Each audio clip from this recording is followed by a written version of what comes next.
And I think it's happening. Yes, I'm live. It's the Nazarite bringing you Hebrew lore from days of yore. Once again, no bullet points, no something specific in mind other than what I'm saying here, walking with the Torah. And I almost didn't go live, and I was like, no, it's Monday, go live, even if it's just for a minute, even if it's just to share this one thing. We are coming right on the dovetailing on Shavuot, which was yesterday, and in the diaspora, right, outside of the land of Israel, a second day is celebrated, as is their tradition. And I want to talk about, because I said this on the morning of Shavuot to my kids, right when we were eating, and I told them, so this is the time when we received the Torah. There's receiving it and there's doing it, and both of them are, well, some people would say one and the same. If you receive it in fullness, you will be executing it in fullness, something like that.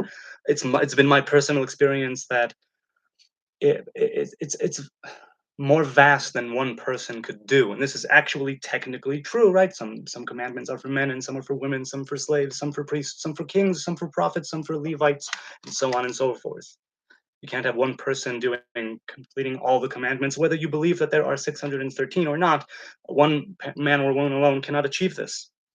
It's a joint effort. And so when we walk with the Torah, right, we receive it all as a people and we go for our own communal, individual thing, as the case is. And I want to read right now from Sichot Haran. Haran is the acronym of Harav Rabbeinu Nachman, Rabbi Nachman of Breslev. And speaking of, right, receiving the Torah, right, and walking with the Torah and executing it. So he said, so I'm reading from the Sefaria translation. The Rebbe often, it's Sichot Haran 297, chapter 297. And I'll read the next one too, the following one. Both relatively short, and I hope I'll do them justice with my reading here. The Rebbe often told us that he very much wanted us to put into practice the lessons that he revealed. That is, to go with the lesson. For a time, to base one's entire service and approach to awareness of God on one lesson. Take a lesson and seek out its practical advice. Follow it for 2 or 3 months, making use of it to strengthen your devotion and fear of God. Pray to God and beg that He help you be worthy of attaining that ideal set forth in the lesson. So he says that for a time, you should be walking with the goal of embodying and carrying out a specific Torah. Now, we're not even talking about specific commandments here, mind you, but he's talking about the Torah, not the 5 books of Moses necessarily, but a mode of being, a way of conduct, something to do physically, spiritually, whatever the case may be, right? Mental work, character traits. And so he says, I want you, right? A revelation, as it were, comes in through the tzaddik, through the righteous man, right? Rabbi Nachman in this case. And he said, I want you to take what I say and go with it and walk with it. Let it blossom, let it affect other areas of your life. It's not something that you can do in a day. Even if you could technically perform a certain commandment which stems from a certain Torah or verse, there's a kind of fullness to going with something and devoting time and energy and resources to being with that. It's aiming at something with more closeness, right? More particularly. You could go on the rest of your life as you were and try and walk with it. And when you pray, also pray with that. And when you speak with God, also speak of that through that lens, through that experience, whatever that Torah which was revealed to you, in this case, Rabbi Nachman's disciples, right? And he should do this for a time. And the next one. When you have completed one lesson, work on another. Continue this way until you have completed every lesson. Happy is he who takes this to heart. So we received the Torah on Shavuot, and now it's time to walk with it. Walking with the Torah, walking with God. I've spoken of this many times. It's nothing I claim to understand fully, carry out fully. Not at all. But I do know something of it in my own personal walk. This idea of going with one Torah for a time. I've known this, and As an aside, with the Nazarite vow, that is a kind of way of being and a mode of behavior and conduct in the world. The Nazarite vow, where it's not a month or two or three, it could be technically speaking, but it's something that I'm carrying for a bit longer. I've let it affect me in all kinds of ways in my life. And so in that way, in my own way of the Nazarite vow, that's the way. I mean, I suppose I could also not talk of the Nazarite vow, but other Torahs which I've walked with. Well, let's put it this way. Sometimes you have moments of epiphany.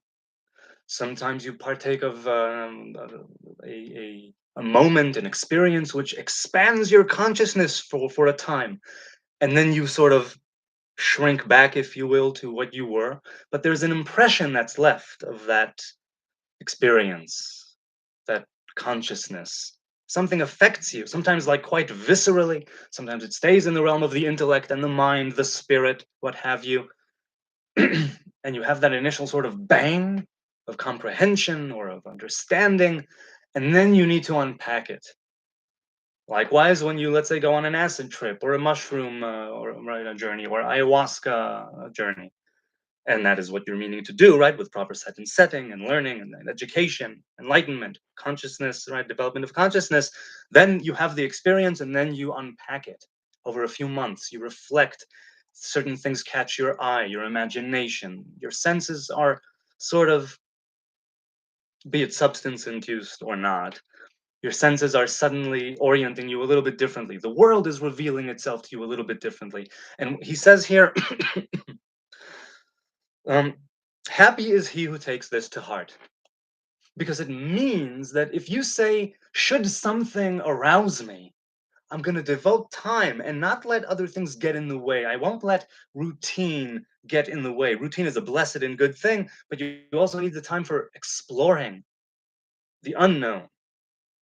And to walk with the Torah for 2 or 3 months, as Rabbi Nachman instructed, and when you're done with that, you go to another, something that sparks your interest, that captivates you, something that really speaks to you, and you walk with it. So when you say to yourself, should something present itself to me, I'm going to give it time to blossom, to bloom, to perhaps um, to make it to sprout roots or whatever the term is.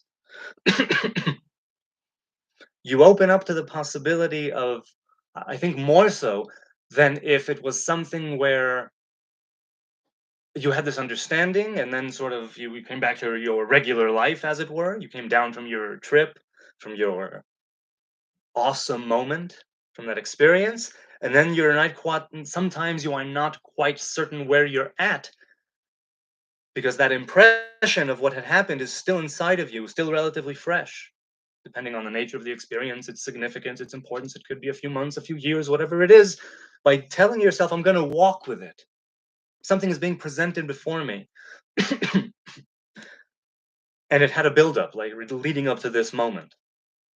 Seldom is it something completely out of left field, I think, that really wows you. Although I might be wrong. Maybe I'm, no, there might be a fair share of both. Things that are in sort of manifest instantaneously and things that have a long build-up. Regardless, to take some time to walk with the Torah, with the Torah, with this or that Torah, as Rabbi Nachman says, it's a very great thing. And when he says that, uh, even your prayers and your dialogue with God and the things that you speak of, not maybe not only with God, it will be, you're sort of steering your life in that direction, and the world adapts to that, or adapt is a strong word. You try to bend yourself towards something, and reality bends itself as well. Maybe I'm not articulating that properly at all. But okay. You pay attention to what you're aiming at, or you succeed in attaining that which you pay attention to. If you decide I'm going to pay attention to X, then it becomes a lot more significant to you. And as a direct result of that, of it becoming significant to you, you'll see more of it, you'll see signs of it, you'll see. Now, of course, it's important to take things in measure. You'll be seeing signs and things everywhere if that's what you want to see, which is why it's not, a few days, and it's 2 or 3 months to walk with the Torah. So in connection with Shavuot, Um, there is that part when the children, pardon me, the children of Israel ask Moses, "You speak with us. We don't want to hear the voice of God again, or we will die." Midrash says they actually did die, experienced some sort of death at any rate, and that they were brought back because that revelation was too much, and now it's up to us to carry it out. And it's too much. We'll never know everything. So when I'm reading there that the people of Israel ask Moses, he sort of says, no, no, don't be afraid. It is in order to lift you up that God has revealed himself in this way, right? So you won't sin, so you won't miss the mark. You'll always have that impression with you of the divine revelation, despite it being a once in creation thing, with Moses acting as the great lawgiver, receiver, and giver. There's something there, an impression that was made that day on the people of Israel, on the world, depending on how you see it. And again, even if it's all mythology, even if it's all metaphysical and none of it actually happened, it's all allegory. It means that there is something about life, right? An impression of divinity, a kind of seal of divinity that was put on creation. And it's up to us to manifest it, carry out, right? Go with it, walk with it, figure it out, explore it. Halacha makes its constraints, of course, certainly since the destruction of the temples, but that moment and that impression is something that I believe. Well, forget what I believe. To walk and talk with that, that's what I wish for myself in the next few months, right? Following Shavuot. Moses tells them, God revealed himself to you in this way in order to lift you up. There was a high point, and despite things coming down in a very, oh so human way with the golden calf and the breaking of the stones, that original revelation, that lifting up, that happened. And again, even if you're talking metaphysically, that impression was made, and we will not be able to shake it off despite any. It's something which is branded on us in a big way, and on all creation, as I said. And you could look at it very specifically with the children of Israel, or with all creation. Now, the Torah is, stone, parchment, ink, quill. That's the physical Torah. That's the physical clothing which the Torah wears. But there's also that deeper Torah, that skin surface, and deeper into the great kishka of the Torah. And even then, something always remains elusive. It's so vast, and it's sending shoots everywhere of the tree of life that is Torah. And so I would want in the next few months, if I can, to walk with what Moses said. This revelation is to lift you up. And I wish to lift myself up, taking that as a marker. My people were worthy of that, and creation at the time, right, was worthy of that divine revelation, despite everything working against it, let's say, and all of the, well, let's just say things pushing back against it. Moses was there.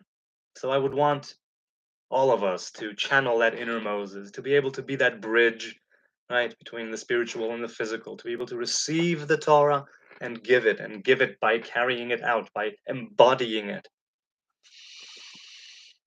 It was a great Shabbos and a wonderful Chag, a lot of rest and good food. I finished reading Little Women for the first time. It's a lovely book, an American classic, and I can see why. There are some words that I did not understand that I'll have to go back with a dictionary or whatnot and figure that out. I really loved it, and now, God willing, I'm starting The Brothers Karamazov by Fyodor Dostoevsky. The only Dostoevsky novel I ever read was Crime and Punishment. And at the time, I also took out from the library The Brothers Karamazov, but I didn't get to read it, and I was, well, deterred, if that's the proper word. Anyway, I had to bring it back without reading it, but I digress.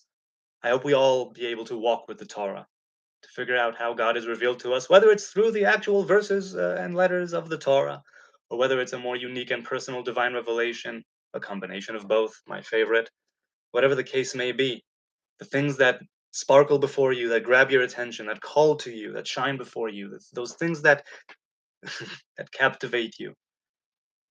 Don't be quick to invest too much immediately, and don't be so quick to shrug it off.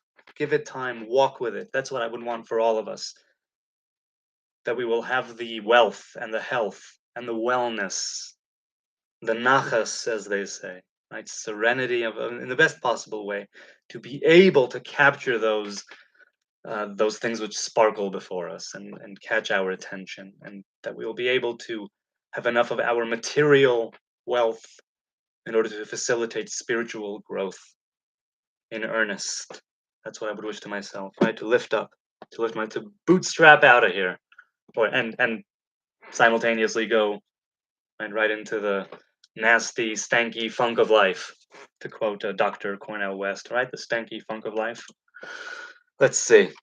All right. Hello, Lisa. Hello, Oregon Freebird Karen. Good to see you. And somebody else is here, and I already have a like. Look at that. What fun. So let's see.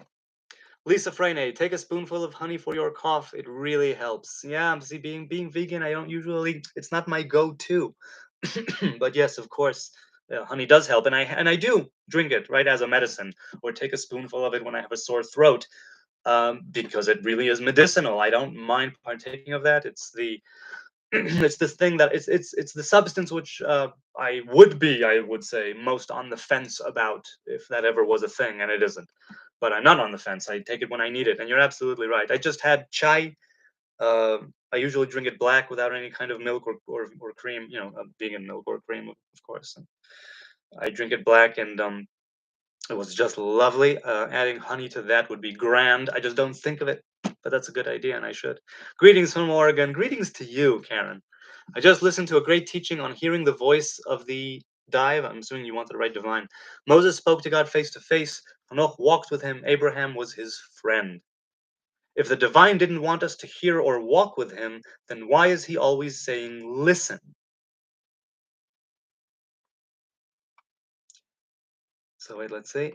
Okay, so if the divine didn't want us to hear or walk with him, then why is he always saying, listen? Yeah, it's true. Rav Kook says in Orot HaTshuva, he says there is this great echo that permeates through creation.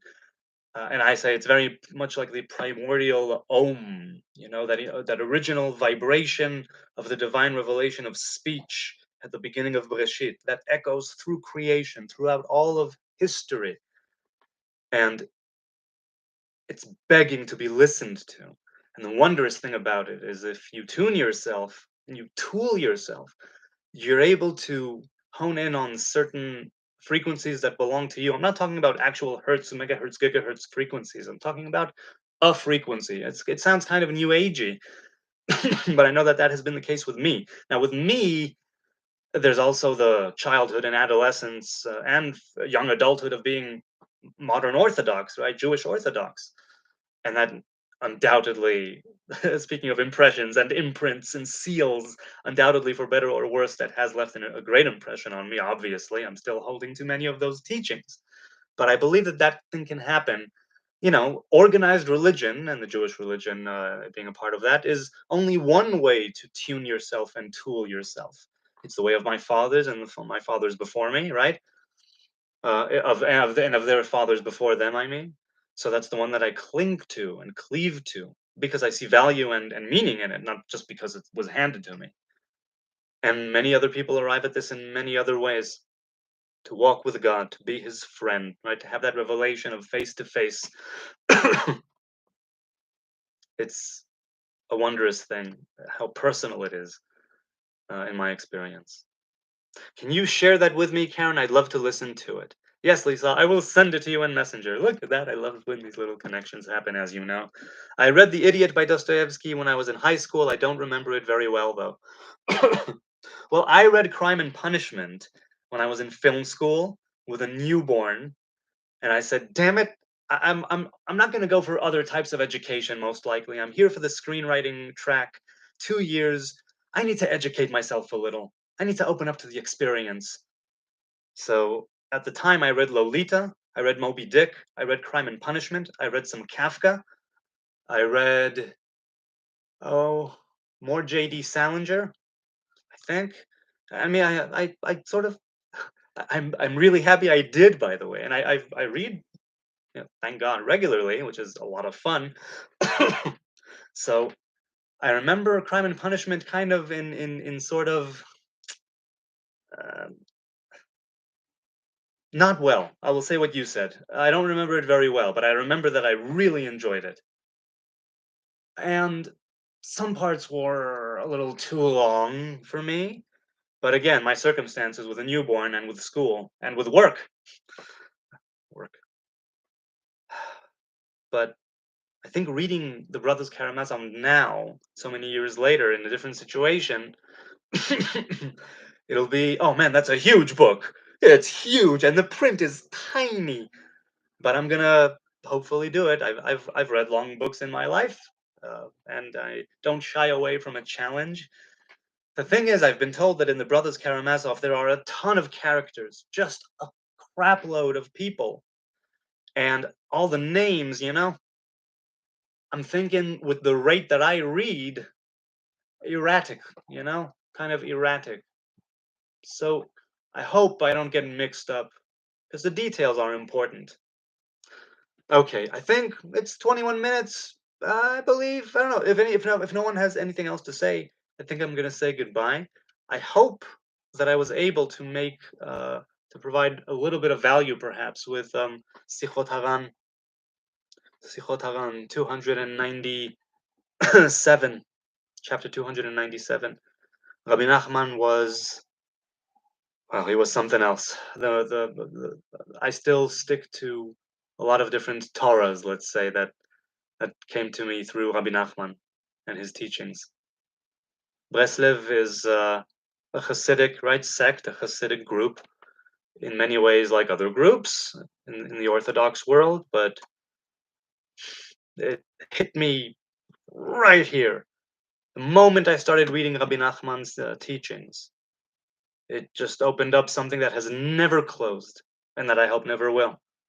Now, whether or not Rabbi Nachman himself would agree with my lifestyle is that's another issue. I'm not claiming he would, nor any of his disciples. But we now have all of these texts to pore over and walk with, or reject and denounce, as the case may be, to each his own. Let's have a wonderful week. I truly hope to see you on Wednesday for another spontaneous live stream, or not. I don't know. Um, Maybe I'll actually have something in mind to speak of with proper bullet points, and maybe it will be more than 20 minutes. Why, I recall a time not long ago where I used to go for so much longer. But I am happy just to be here with you, and I do appreciate and cherish every single one of you, those watching now, those watching later, those participating in the chat right now, and in the comments later, if any do. I appreciate it. And I thank you for your kind attention, your viewership. I don't take it for granted. It's no small thing. And I'm happy to be here. God bless. Walk with it.